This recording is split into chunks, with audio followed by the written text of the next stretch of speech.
In the sauna, though, Chelly. In the sauna. In the sauna. I invented that, just like Rocky invented hitting those goddamn cows in the where they slaughtered the cows. Market. I invented the sauna. Exactly. Yeah. So, Hey, everybody. Welcome to the Raw Knuckles podcast. Tim and I have been talking all things hockey and about life in general with some great guests. And we're really excited to finally release our first episode. So buckle up and get ready for a great ride.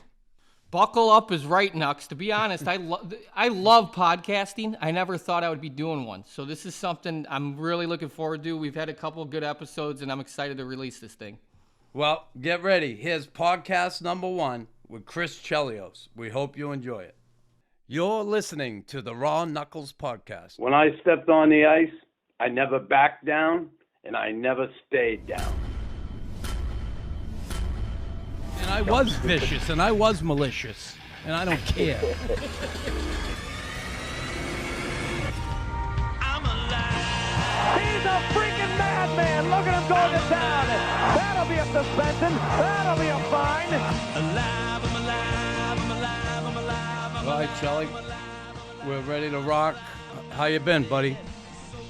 good. Great to see you. Geez, you know, we've been talking, Tim and I, how I had the opportunity to play with you at the very beginning, and he had the opportunity to play at the end. I said, did Chelly mature at all when you were in Atlanta? Yeah, I think so, Chelly. Me and you got sent down together. I think we had a good time. Yeah. One game short with the Wolves of maybe winning another ring, but whatever. That's history.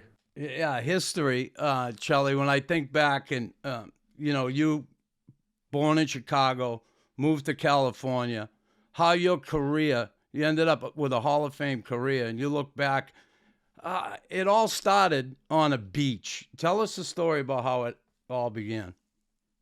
Yeah, our family, when I was 16, we moved to San Diego and pretty much thought hockey was over with. You know, just at that time, believe it or not, I was pretty good in school, so I just planned on getting an education, going to college, and figuring out what I wanted to do. But I tried out for that college team in San Diego. It was our first year, but they'd promised so many scholarships to all the Canadian kids that came down that that there just was no spots. And I also got mono during the tryout. That didn't help my case either. But anyway, I got cut. Quit playing hockey for probably 3-4 months. Just was, you know, hanging out. And then I met that kid Bobby Parker on the beach of all places, and he mentioned that there was a guy in Moose Jaw that was looking for players. And you know, one phone call basically changed my life. Yeah, I mean, I've tried to tell that story. I'm glad you told that, because I've probably butchered that story like 5 times. But no, it is an amazing part of your career, and I think you know, you also called and said you changed positions, right? Like at that time, like they needed a defenseman and you were playing forward type thing. Yeah, I mean, actually, first time I called, they wanted me to pay my own way up there, and I'd done that the year before when I actually went to Hawkesbury outside of Montreal there to go try out and got cut. And this time my dad wasn't going to pay. You know, we really didn't have any money for the flight. So after the first conversation with the coach, you know, basically it ended like that. You know, I'm not going to pay my way up there. So 3 days later they called. He had lost 2 games and offered to pay my way up there. And I, you know, he said, what position are you? I said, well, what do you need? He goes, well, I need defenseman. I said, well, I play defense. So I never played defense other than the, you know, senior leagues. And that's, you know, that's how that story came about. And that's like your mindset at that point is like, are you just love the game that much? You actually had you thought you could play like in the NHL, or like, you know what I mean? Like, or was it just like, hey, I'm going to try to keep playing hockey type mentality? Yeah, I mean, you're from Chicago, 2 states. You're a lot younger than me, but I mean, nobody realistically from my era, my age, was making it to the NHL, and that wasn't my dream to play in the NHL. I just love playing, and this trip to Canada just was a way to keep playing, you know, longer. That's all. Not to, you know, I was hoping to get a college scholarship. Basically, that's all I was shooting for, not play pro hockey. And like I said, it wasn't my dream to play pro hockey. I didn't grow up saying I wanted to play pro hockey. If anything, I wanted to play baseball. You know, I realistically thought I had a chance because I was actually a pretty good pitcher, growing up as a kid in Chicago. But no, and from everything going from so bad up to that point, and then when I got to Moose Jaw, everything went well. From the first week there, it just clicked, and I got lucky. So, Chelly, you're in Moose Jaw. How does Wisconsin happen? Did someone scout you? Did your coach there help you go the college route? How did Wisconsin happen? Yeah, it was Tier 2 league. Moose Jaw was, a Tier 2 league, so which kept you eligible. So my first year there, honestly, I wasn't thinking college either because I was basically ineligible for, when I went to that United States International University, I lost eligibility for a year just by doing that. So I had this friend that I live with in Moose Jaw. He was overage, and he told me the only way, after he saw how I did, for my first season, the only way I'm going to make pro and get drafted was if I played Tier 1. And that's when I took that trip to Lethbridge, Alberta, that next year. And I played about 2 weeks there, a couple exhibition games. And after that, I wasn't physically ready. I was fighting, wasn't a good fighter. I was getting killed. And my friend Terry Tatum, who brought me there, drove me right back to Moose Jaw and said, you better just get a scholarship and go to school. So that's what happened. No, I'm just amazed that obviously I know you, Chelly, as a teammate and a friend, and obviously I wasn't asking these questions when we played, but it's just crazy to think about just kind of the mindset of you would think with your career Hall of Fame, like most people would probably think like the obsession, but it's just kind of like, hey, like you said, I'm trying to go to college or whatever with hockey. Next thing you know, you're fucking teammates with this guy, and then obviously the rest is history. But those are the kind of things that I like to hear. I just think, a lot of people don't, they hear the overnight success story and that's all they care about, but it's like kind of that journey. And then you kind of, as you were, like you said, in Chicago, there wasn't, even when I was playing, I played high school my first 2 years, freshman, sophomore year, I played JV my freshman year, but I didn't get, a new AAA team came in, the Chicago Chill, and that's kind of how, I tried out and made that team and then kind of went from there with how things, but the exposure, there was nothing. No one was coming out. I think it was like you, Bates Battaglia maybe was another guy, Joe Corvo, but it was very, now I feel like everyone's from Illinois that I see in the NHL. Like I don't know. Yeah. It's crazy how much it's evolved. Yeah, those guys you mentioned, Battaglia and Corvo, they're still 10 years, younger than I am too. So if you think about, back, early 70s in Chicago, a couple of guys made it to junior, that I grew up with on the South Side, but no one really made it any further than, whether it was U.S. junior or going up to Canada. But there wasn't anybody who really made pro back then. Maybe a couple minor league guys, but just for very small stints. So, like I said, my timing was a little early, but I think what happened with the 80 team kind of woke a few scouts up and about American players. So that's probably the biggest reason why I got such a look, quite honestly. Did you play did you go to Mount Carmel? I did. I played 2 years at Carmel. My last year, and like you, similar to you, I played JV, most of my, all of my freshman year and most of my second year. And then at the end, between injuries and the guy got suspended actually for that championship game was the only reason why I really played. And then, I moved right after that sophomore year out to California. So, Chelly, your time at Wisconsin, then you go to was the U.S. team when you played the Olympics in '84, was that a surprise for you that you ended up with that team, or were you destined for that Olympic team? No, not destined. I mean, my first year at Wisconsin, there was no talk about me being on the Olympic team. I'd been in Moose Jaw, quite honestly. No one knew where I'd gone. Especially my friends from Chicago. I just kind of moved, and that was it. No one realized that I was still playing hockey. So I still wasn't, on anybody's radar. I hadn't played, on any U.S. teams growing up, in any of those World Juniors or I should say I was too old or young at that point. But, and then after my second year, after having such a good year, my first year, that's when I kind of got on everybody's radar. That's when I made the World Junior team. And then I was, guaranteed a spot. At that time, it was amateurs. So I was guaranteed a spot, basically like the first month or 2 months of my sophomore year at Wisconsin. So that's when I kind of knew it was a reality that, I'd been drafted. I was going to be on the Olympic team, and then I would have to make a decision whether I was going to turn pro or go back and finish off my last 2 years of college. And obviously, I decided to turn pro after the Olympics, and you were there, Nux. So Yeah. Well, I was going to bring that up. I never forget the first time we met. It was on Atwater in Maisonneuve, right at the players' entrance in the back. And you come walking around the corner from the Manuel Lemoyne. You had that little green winter jacket on, pair of jeans, Yep. and a pair of, I think they were Stan Smiths with no socks on. There was like 6 inches of snow, and you're walking around the corner, jacket wide open. I'm there, oh, this kid, he's a beauty right away. I'll never forget that day. But coming to Montreal from the Olympics that year, how like intimidating was that for you, knowing the history of the team, the number of Stanley Cups they won, the organization? How intimidating was it? You mean, I mean, I'd never been to Quebec other than that, that year I went to go try out for Hawkesbury.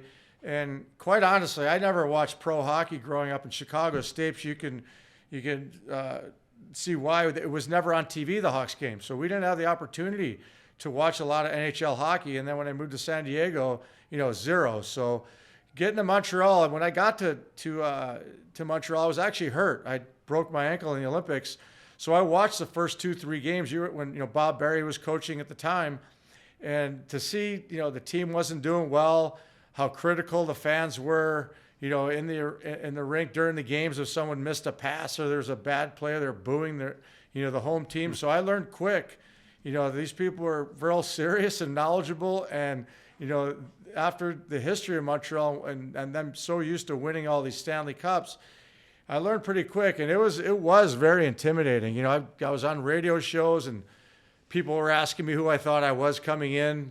Think I'm going to make a difference to the team, and a lot of pressure. There's no question. There's a ton of pressure, but I didn't really let it bother me. Thank God I couldn't read the French papers. They're very critical, and that would have been tough. Having to deal with that too.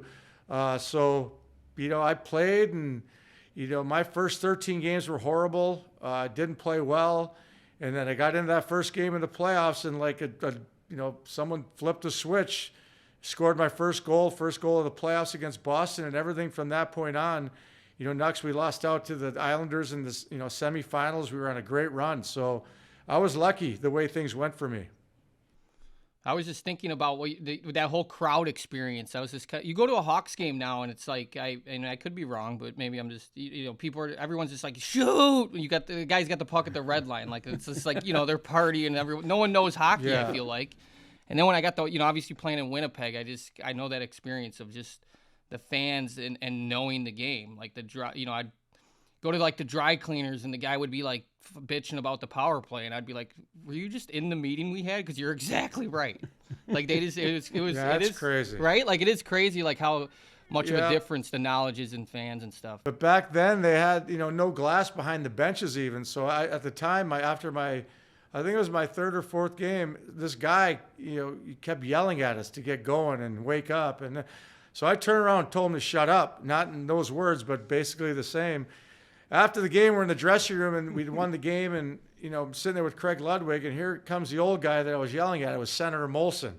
So I thought right away, well, that's a bad start, telling the owner and the Senator Molson of the team to shut up.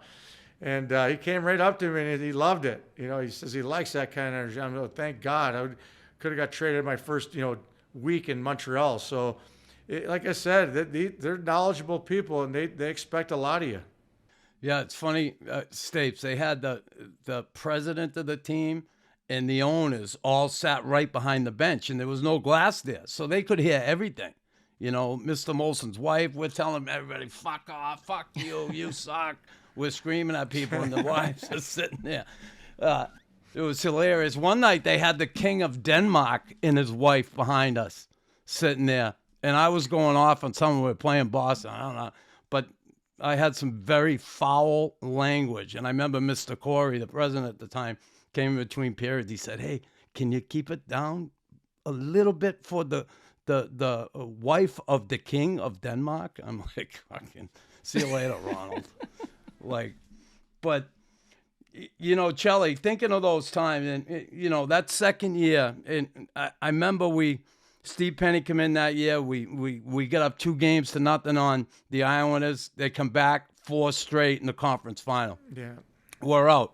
I remember coming back from New York on the plane, and I was walking through the airport with Greeny, and there was a ton of people at the airport. And Greeny said to me, "Can you imagine we ever won the Stanley Cup here? What it would be like? Here we lose in the conference final. There's people greeting us at the airport." And it was the next year we end up going to the Stanley Cup final in Calgary, and it was, I mean, incredible what we were able to pull off. What were your memories of that year? Obviously, we had, you know, Alcatraz, who was staying in the hotel, right? Jean Perron Puddinghead, the coach, the time they put us in a hotel to keep us away from downtown. They didn't want us down there.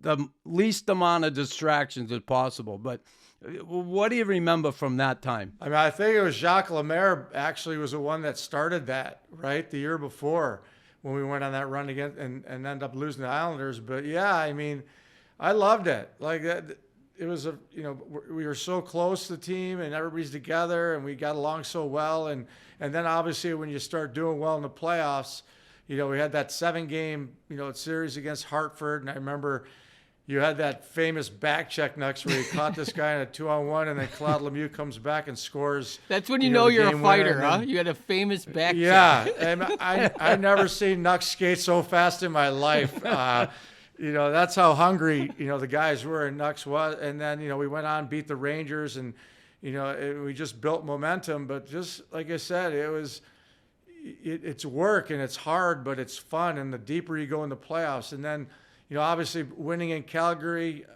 the celebration, with the wives and all of, just a limited amount of family we had there in the dressing room. And then, we flew that red eye back. And when we got to that airport, I think Larry Robinson and Bob Gainey were the only two that figured out how to get out, a back way so they didn't have to walk through all those people. But I can remember Dave Maley started swinging at people. He got claustrophobic and we were stuck in the middle of baggage claim trying to get through there. And thousands of people jammed inside that airport terminal was really the first thing that come to mind, how crazy it was.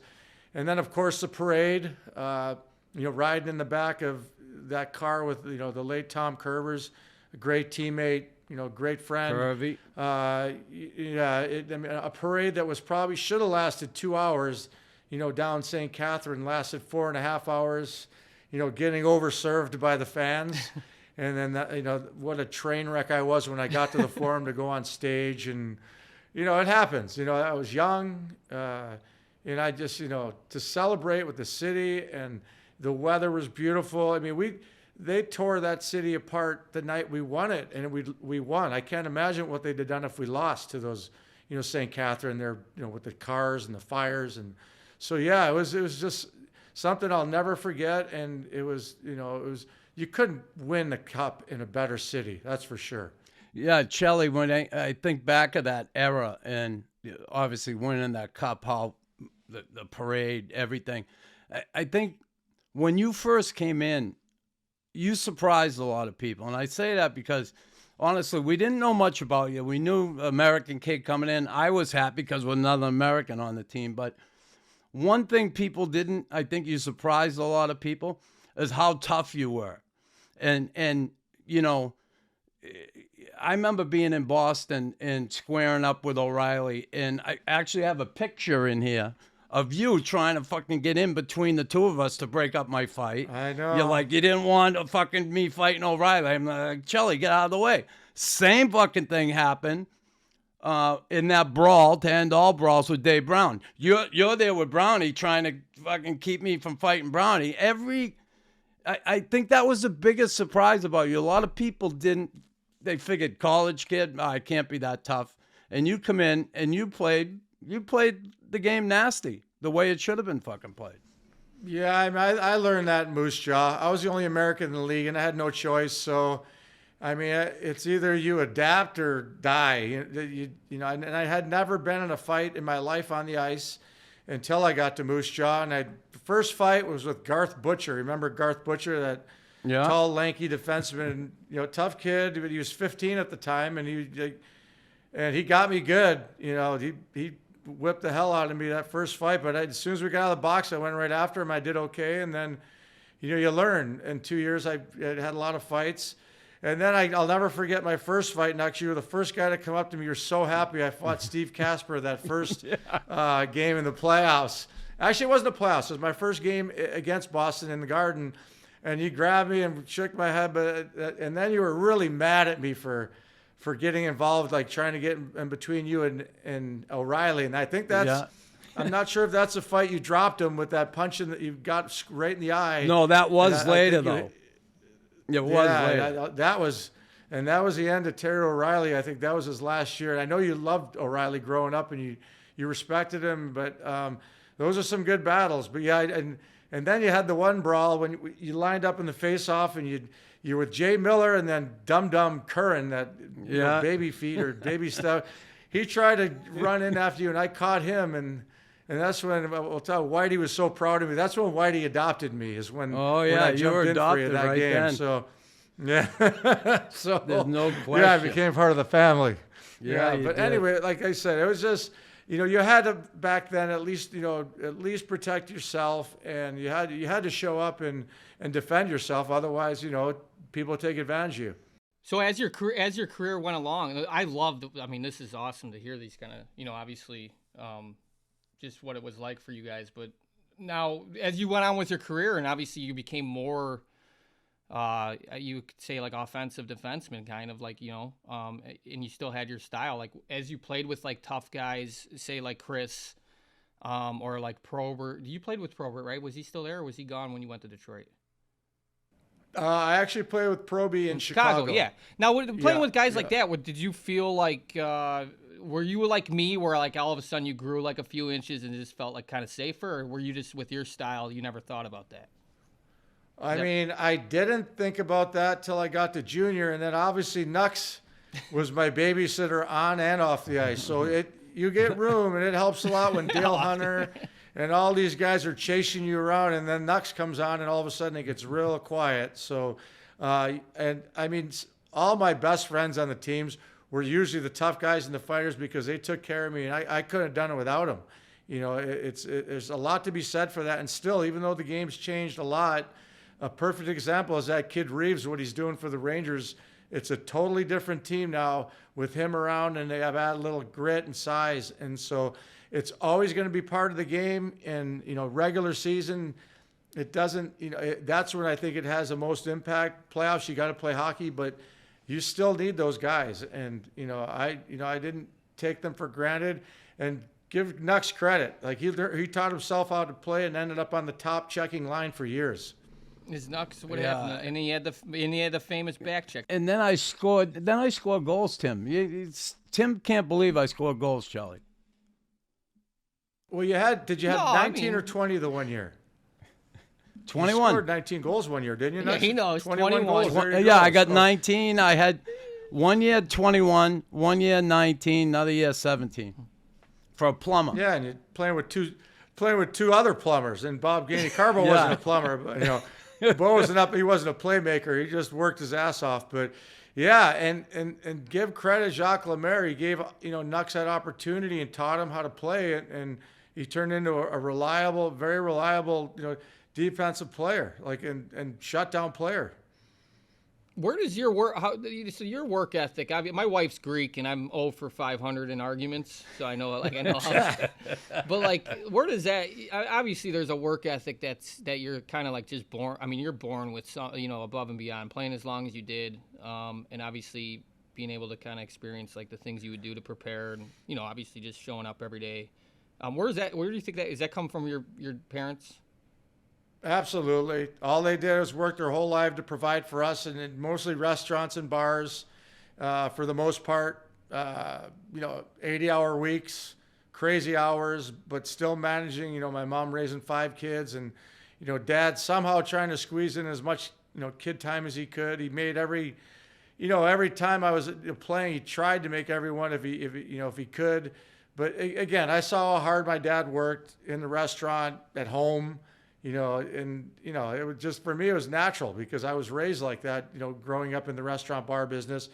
If it didn't work, I was going to get a little bit of a tongue lashing, or not a beating, but, a backhand. So you learn, and you don't want to get hit. You want to do the right thing. So that's what you do. So, and it just carried over onto the ice. I'd never mind the hard work ever. I think I was ahead of the curve when it came to training, just because of evolution and the training methods. I mean, I think back at, guys like Bob Gainey, Larry Robinson, the only training back then was a stationary bike and maybe bench press. That's about it. In the sauna, though, Chelly. In the sauna. In the sauna. I invented that, just like Rocky invented hitting those goddamn cows where they slaughtered the cows. Market. I invented the sauna. Exactly. Yeah. So I'll take credit for that. But yeah, hard work was. I loved it. I'd be first one at the rink, last one to leave, and it's something I really enjoyed, and obviously it paid off. Stapes. Chelly had a key to the locker room in Montreal. He would go to the locker room like at night, an off night. He would go down the locker room and work out by himself, take a sauna. The only guy in the team who had a key to the locker room. Yeah, well, it started because there wasn't much video back then, and we had this video guy, Fred. I remember Freddie. That's Freddie. Yeah. And no one really watched a whole bunch of video, but Jacques Lemaire, took his time and taught me.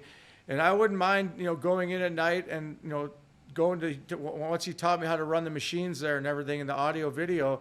I'd watch a lot of tapes in there. I mean, we had a small apartment. Me and Nux actually lived in the same apartment complex our first 2 years, and it was literally 100 yards, not even, from the Forum. So I had no problem going over there using the sauna, the cold tubs, and watching the video. It was the way away from home, and that's basically where I spent all my time, was at the Forum. Yeah, Knox, when Chelly came to the Wolves, within like 24 hours, he had a sauna installed, so it was great. But he needed that. He needed that sauna. Well, yeah, I remember thinking back. We lived in the same building there, and I remember, I was newly married, young family. I think Colleen was born at the time, and I was up on like the 17th floor, and they were on the 12th. And I say, hey, I'm gonna go down and watch the game tonight, right? With Chelly and the guys. I come down, I open the door.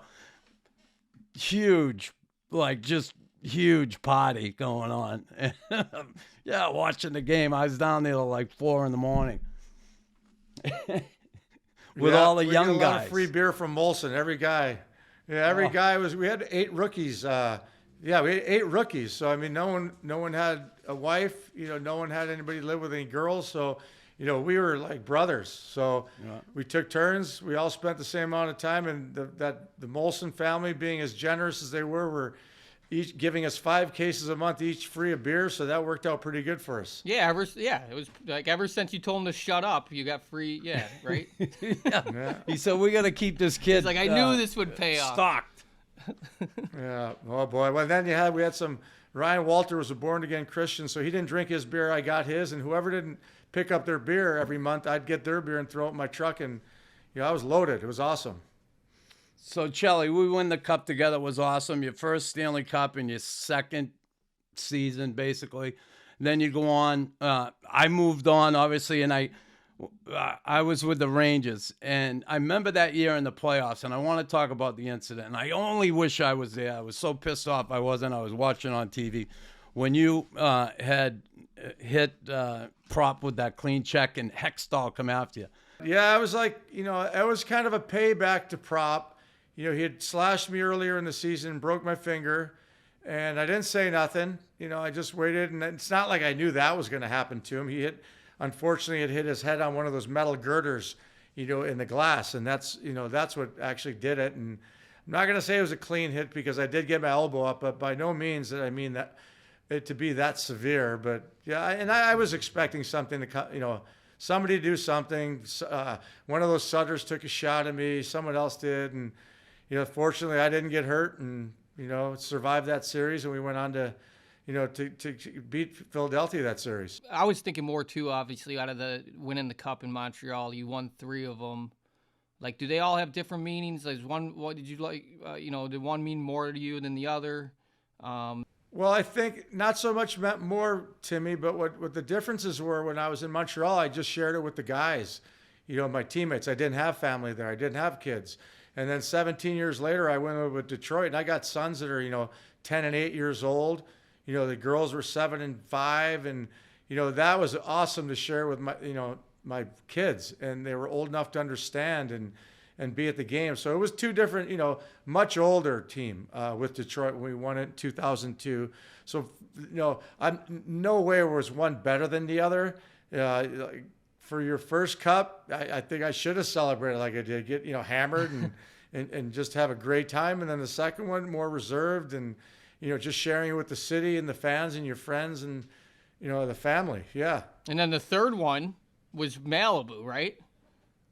Well, both times we celebrated in Malibu. The first one, it was incredible because we had everybody from Rocky, Sylvester Stallone to, the guy from Meathead, Rob Reiner. And, it wasn't like I invited these people, but it was on the beach and it was a public beach. And from, through social media, people just found out the Stanley Cup was there. So, and we had Kid Rock, ended up performing on the beach. We had set up a stage and a band. So it was amazing. And then same thing in Chicago.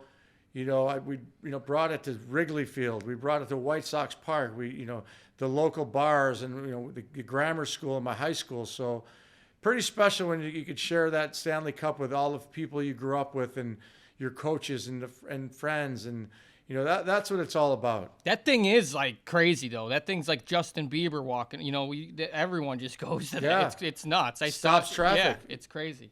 Yeah, it's even the people in California when we took it out to the restaurant at night, they didn't know what it was. It's just the sight of that trophy, and people drinking out of it. It's a real special tradition that only hockey does. They tried to order what you were drinking. They're like, "Hey, give me one of those." Yeah, most of the time it's beer, champagne, but I'm sure guys have put a lot more other things in there. So it's pretty cool. We're in conversation with my friend, Chris Chelios, former teammate, along with Tim Stapleton here. Chelly, we look at some of our fans who listen to the show and text in. They love asking questions. And one of them was, which team did you enjoy the most? Canadians, Blackhawks, or Red Wings? I don't want to even throw the Thrashers in there, but I got to say that was his favorite. Those aside from the Thrashers. 3 original 6 teams. Which one was your favorite? Yeah. Honestly, Knox, in all seriousness, I can never pick a favorite because the fact that I just love playing, I was fortunate enough to, start with Montreal, win a cup, the way the people treated me. And as sometimes as bad as it got there with the media and the pressure, not once did it bother me. I wake up and it's another day. So, and then Chicago, I think the only thing different and special about Chicago was that I was going back home and everybody that I grew up with, coaches, family, relatives, they got the chance to see me play for my hometown, and that, to me, that's pretty special when you can make the NHL and actually, be able to play in the city where you grew up. And Detroit, spent the most amount of time, 10 years there to win 2 cups. Again, it was my family, raising my family, the kids, basically, we were there for 20 years total, raising my kids there. So I mean this in all sincerity, they were all special in their own way, but I could never pick a favorite. Like it just everybody and, everyone, it was 3 great experiences throughout my career.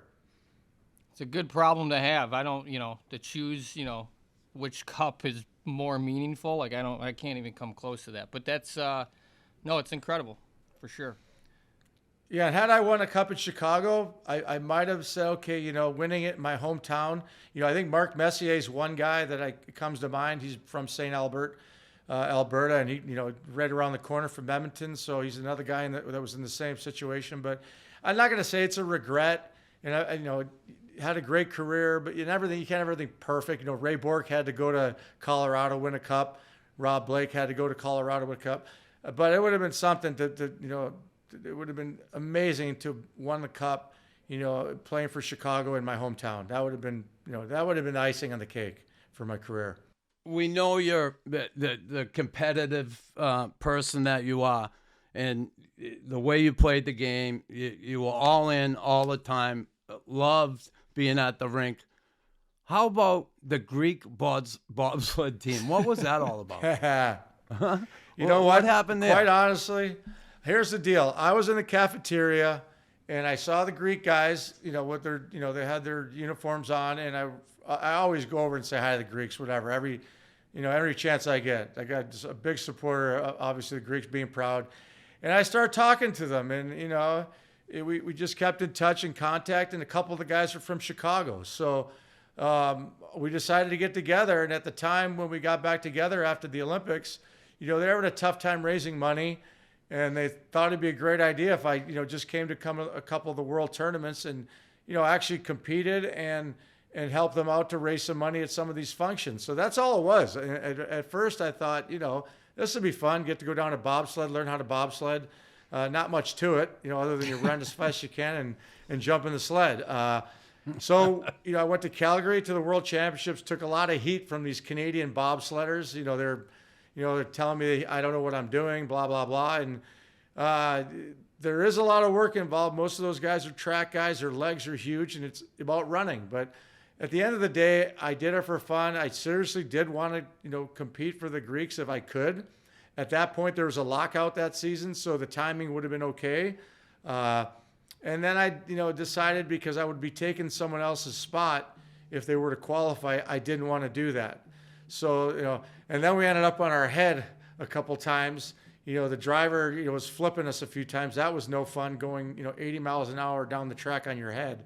But again, I made a lot of good friends, had a lot of fun, got to go to New York and down Lake Placid to do a world championship, or a World Cup, I should say, and also try and qualify in Calgary. So at the end of the day, I made some, good friends and had a lot of fun doing it. How'd you get Jake on the Chinese Olympic team? Well, you've been over there. I'm just thinking of the Olympics. Yeah. He's like, Chelios, like, you're from there. You're from there. No. Jake, my son Jake got himself on that team. And basically, I think people don't understand is you don't give up citizenship. You just get a visa for that country. So if you go play any country over in Europe for 2 years, as long as you haven't competed for another team, meaning another country, you can qualify to play for any country in the Olympics. And it just so happened, he was playing in the KHL, the Premier League over in Russia, and China had a team in that league along with Finland. And he played there 2 years and, had done pretty well. And then the Chinese people, committed to him to be on that team. So I'll tell you what, though, for Jake, it was a great experience for him. I hadn't seen him that happy, since he got called up to Detroit, to play for the Red Wings for those 7 games that he played.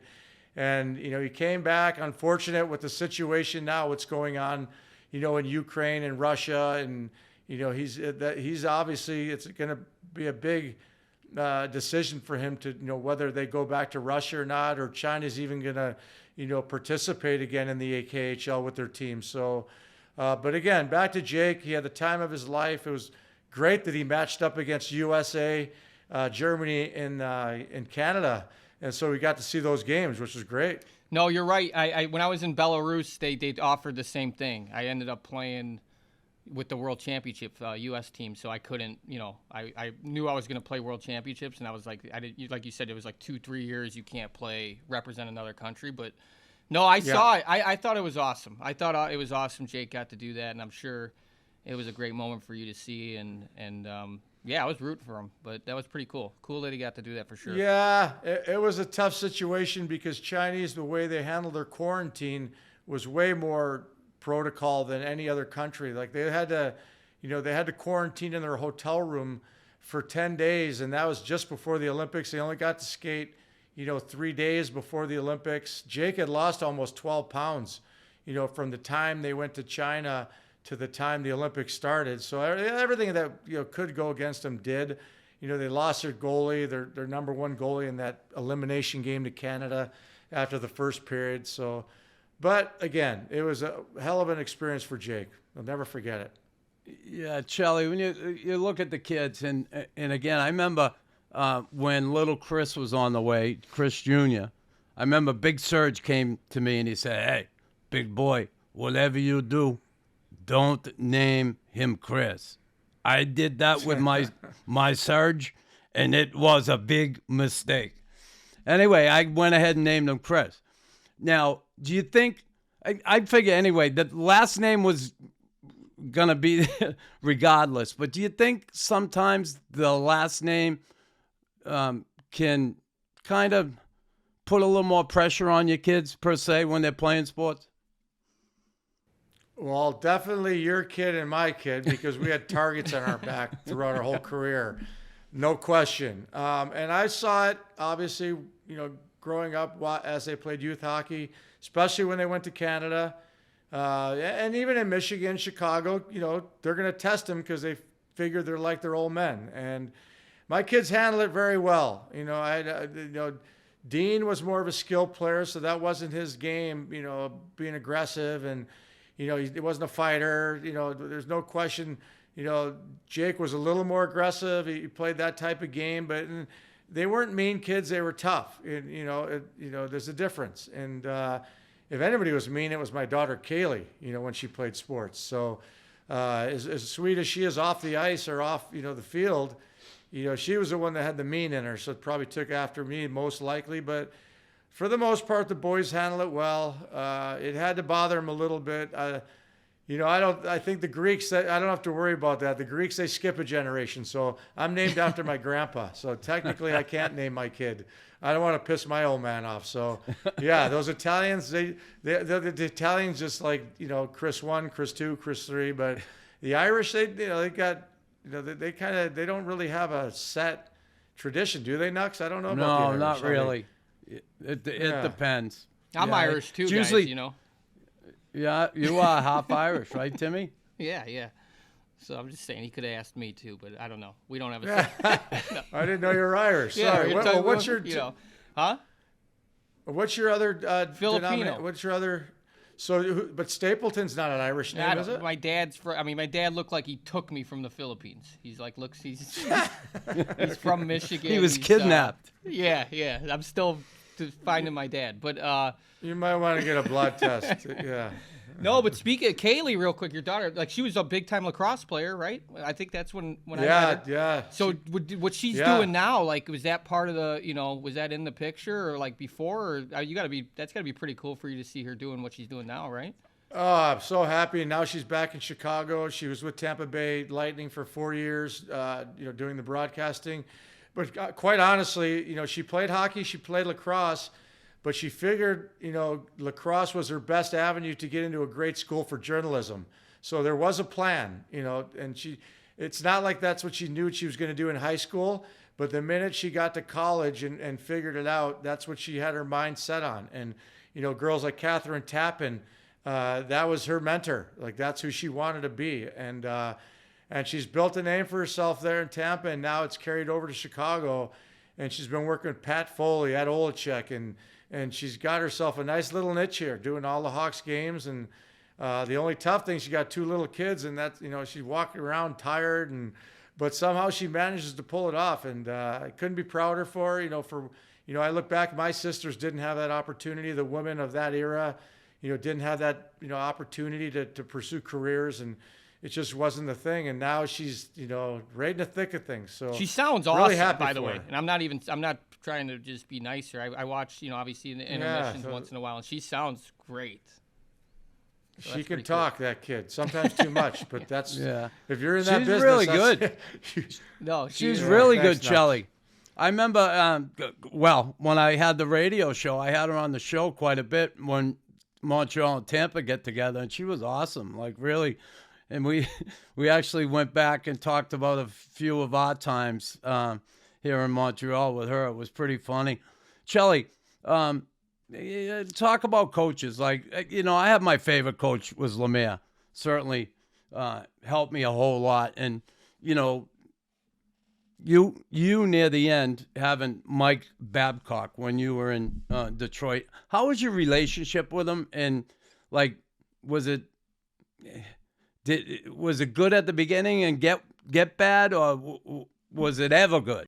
Your relationship with Babcock? Pretty bad from the get-go. Don't ask me why. I tried like hell to win his heart. Whether it was working hard, I did what I was told. And as much as been said about me and Babs, there was never any arguments. He's yelled at me a few times. I healthy scratched myself. He didn't like that. But it was just something. It's crazy. We had history. He played in the Saskatchewan. When I played for Moose Jaw, he was playing for either Yorkton or Saskatoon. And then when we were in Montreal, he was actually going to McGill at the time. And I don't know if he was playing there for the team or he was just attending school. And I think back, and he was in the bars there when we were there. We'd walk in, and he would be there with his buddies. He'd walk out because he kind of liked to be the big man on campus. But, when he got hired, his first opening line, to me when we had our first meeting was, you're here as a fifth or sixth defenseman. And if you don't like it, you can go see Kenny Holland. I'm sure he'll trade you. And I'm like, geez, why would he, why would he say something like that? And again, I played, I did, slide into that fifth and sixth spot as a mentor, for the young guys, for the Yuri Fishers, for Brett Lebda, for, Kyle Quincy. And I was fine with that at that point in my career. I had no ego and I was on a great team. But he just made it hard on me by healthy scratching me, by trying to, change the way I penalty killed. And, even if we were number one in the league, he'd try and make me, kill a penalty a different way, and I couldn't do it. It was just, I read the ice, I had a skill, and I was just one of those guys that wasn't good with, direction. And you just give me a basic plan, and like Jacques Lemaire, you mentioned a perfect example. He kept things simple and would just tweak you. Babs was a big power guy, his ego and whatever it was. And, we really, like I said, it just, no matter what I did, and you know what, after you play as long as I did, you're going to run into a coach that, you're not one of his guys. And, that happens. And I'm a lot better with it now than I was at the time because I couldn't understand it. All I wanted to do was win. To play guys ahead of me that weren't, that he put him in positions that they couldn't. It was nothing against my teammates, but they weren't top four defensemen when I had that opportunity to do it. And he put guys in that position, made them look bad, and what's worse, made the team lose. And that, that's one thing that I couldn't accept, what he's put himself, his own personal, ahead of the team. And that's, that's just one thing I just could never agree with. And I can attest to that. When I played with Chelly, like a year after our season, Chelly, I ran. Obviously we were friends and hung out and stuff. But I saw you like a year later at Stanley's, and I was just, it's been a while since I saw you, and you were just like right away, just like bitching about how you should have been on the power play when we were together at the Wolves. And I was thinking to myself, that's insane. Like this guy's career and how successful it was. He's mad about not being on the power play. And that's, you're right. I mean, it's you're speaking the truth there. Of I saw firsthand of just like you did want to win, and you did believe in you could only help the team. And I think that's something that you kind of have. I mean, you're born with it. It's pretty crazy. It's pretty crazy. Yeah. Who was our coach? Don. Who was the coach there? Don. You were like Don. And I was like, Lever. Yeah, Don. Yeah, and I understood it was a development league, and I was all for that. In regular season, I didn't care about being on the power play, but I'd asked him a month left in the year to start putting me on the second unit. I thought I could be a lot of help on the second unit because you can't just jump into it. Like, it takes a little time to get your timing back, your offensive skills back. And, I hadn't been on it for, a year. So actually more than a year because I never really played power play my last couple of years in Detroit. And what does he do? First series we lost to Dallas there in Game 7. Remember, Jamie Benn got that overtime winner. I don't know why they sent But him what's down. he do? Like 3 or 4 games into that series, he starts putting me in the power play, and I'm like, Jesus Christ! Now, where was that a month ago? and honestly, I could have really contributed, especially in that league, in the American League, and it wasn't about my own personal. It was just about helping that's what I'm the saying. team. Like 100%, it wasn't personal. It was, and you had a good year that year with us, and I think too, it's just amazing to see that, like how much you still cared. Like I think most people at 48 end of their career, what you've done, they wouldn't be like even talking about that, right? So it's just it's crazy to, to realize like, wow, man, this guy's competitive, and there's a reason why he's had the success he's had. But yeah, it definitely wasn't about you. It was about trying to win. So Yeah, we had a great year that year, and it couldn't have gone better with that team. And like I said, we were one game. We lost to Dallas in that 7th game. They went out and won the Calder Cup, so that could have been us. Yeah, and then Nux, they sent Jamie. They sent Jamie Benn down, and he played like 80 NHL games that year, and they sent them down, and he played in the AHL playoffs and just like literally lit it up. But if they didn't send him down, it was. I think we would have been champs. We had a good team. And I was driving him crazy that series. Like he didn't do nothing that whole series, but he got that goal. Yep. Chelly, three Norris trophies, your 10th all-time points for defenseman. When I look at this, it still amazes me, and your dedication to the game and your love for the game. With playoff games, you played 1,917 games. I played fucking 800 games, and my body is so beat up. But when I look back, and I think the arthritis, my hands, all the injuries I've had, but when I look back and I think of those last few years, it started really playing on my head. I started questioning myself. Okay, I started saying, I'm slowing up a bit. It's getting tougher to fight. All those things. At what point did it get to you where you said, listen, it's time to fucking hang it up? Like, it seemed like you never wanted to hang it up. What was the thing that said, I'm done with hockey? You know what? When I got traded from Chicago to Detroit, actually, I was doubting myself then. Struggling, couldn't play 35 minutes anymore, that's for sure, at that age, at 38, 39 years old. So I started doubting it then. And then I got to Detroit where, I didn't have to carry the load. They had such a great team. I just fit in. I wasn't playing, as opposed to 30 to 35, I'm playing 25, right around 20, 25. And, it was so much more easier on my body. I never sweat, in the first place, but I couldn't break a sweat during games, and you're winning, and it was a second life. And then I get, 7 years into Detroit, and, it was the one run in 2002 where you're playing every other day. And my knee, I've always had, kind of a messed up knee. I was freezing it, and it got to the point where I got to the finals, and the freezing was wearing off. So that's when I kind of realized, I can't put that type of stress on my body anymore, and only because of my knee. Everything else was perfect. So thank God I was on a team like Detroit where, by the end, I'm playing maybe 12, 15 minutes a game, and it was easy, and it just the way it worked out for me. And then Atlanta, that was just... Yeah, I was just going to say, it was the Atlanta Knucks. Atlanta really that was the last... When he heard a guy coughing in section 300, he was like, I gotta hang him up. Yeah. And I wasn't, I got there after the Olympics in Atlanta. I was thinking maybe I'll get lucky one more time, play my way into shape, but I wasn't going to get the minutes. I didn't have the time. We were trying to make the playoffs in Atlanta, and it just didn't work out. And I contemplated, going back the next year, going to training camp, getting in shape, and starting out with someone and see if I still had it. But at that point, I was having trouble with my daughter, Kaylee. It was her senior year, and it was time for me to, for the first time in my life, had to make a decision between family and hockey, and I thought it was more important to watch her graduate and kind of help babysit. My wife was at her end with this one, Kaylee, and she was me, or you, Nux. Yeah, and I had to get there, and I had to watch her. That was one of those deals where I had to show her that I cared, and it was the right decision. Yeah, because that year when you came to the Wolves, like, were you in the beginning of that year, I guess, were you getting offers to go play? Yeah. Okay, I got you. Yeah, and I didn't want to, I would sign one of those deals, what is a PTO, where you're making just enough where anybody could sign you. And there was no interest until, when it was coming time for playoffs. And, that's when, out of nowhere, Atlanta signed me. And like I said, the timing was terrible. I was in Vancouver at the Olympics. I hadn't worked out. Hadn't done a thing for 2.5 weeks.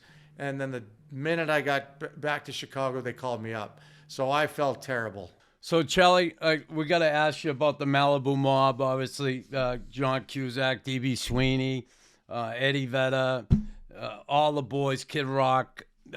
How'd that all come about? Because, again, you're playing hockey in Montreal, then Chicago. Next thing you're out in Malibu. What got you to Malibu? Why? I know you love the beach. I know you love California, but what drew you to Malibu? I'll tell you what, I'll keep it short. I was with Montreal at the time, and I was with Russ Courtnall after a game against the Kings. And you may, I don't know, did you play with Russ? Nux, Just at the Courtnall end, in yeah, Montreal?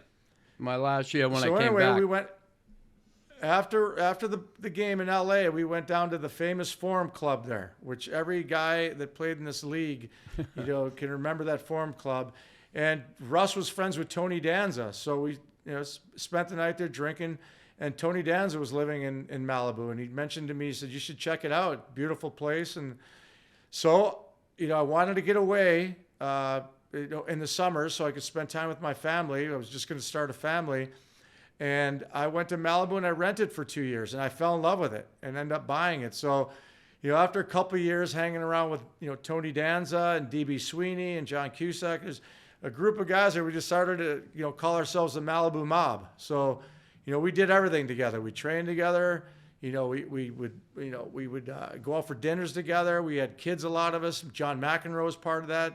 And this guy, Don Wildman, who's passed now, he was 60 years old when we met him, but he was like, the most fit, crazy, trained, but loved life. He started Vic Tanny Health Clubs, and he kept us all together. We did everything together. And, now, 30-something years later, Don's gone. There's not too many guys left from the mob in Malibu. Some have moved away, and but we still, manage the core of us. Me, McEnroe. There's guys like Randy Gerber, who's wasn't an athlete, but he, the founder of Casamigos, and this other guy, Nate, Jeff Sweet. So we still got a group of guys that we still hang and do our stuff. Yeah, speaking of, we're having DB on here too, and I was that's a lot of years. I didn't know it was that. Who's renting the place now? I know you rent it out a lot, right? Yeah, but there's no one right now. We have it now. The family's there. A couple of my kids are there right now. During the winters when I do get a break from ESPN and from the Hawks, if I have a 3-4 day break, I get out there and, it's beautiful. And you need that break during these long winters, obviously. Like I said, I used to spend my summers there. Now I've switched that. But like I said, along the course of the years, we've had some pretty famous people that have rented the place, and they've been great. And it's been a lot of fun. I got a real special place out there. Chelly, one last one. The Nick Nolte night. Tell me about the Nick Nolte night. Nick Nolte, you got to remind me. Nick Nolte's been over a few times. You went over his house one night, and you left there. To his place. Yeah. Yeah, he drugged me. Nick Nolte drugged me with some kind of liquid drink that he mixed into my bottle of water. Yeah, so anyway, I took a sip of this water, and about a half hour later, I was, kind of off a little bit and lightheaded. So I said, "What the F did you give me?" He goes, "I told you to sip it."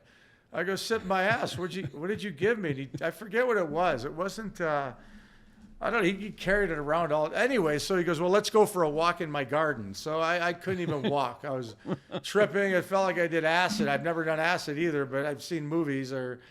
But yeah, and he, whatever he'd given me, it didn't last long. But man, he was a character, this guy. He used to walk around. He did this movie, and he was Benjamin Franklin, so I think he never, ever came out of character.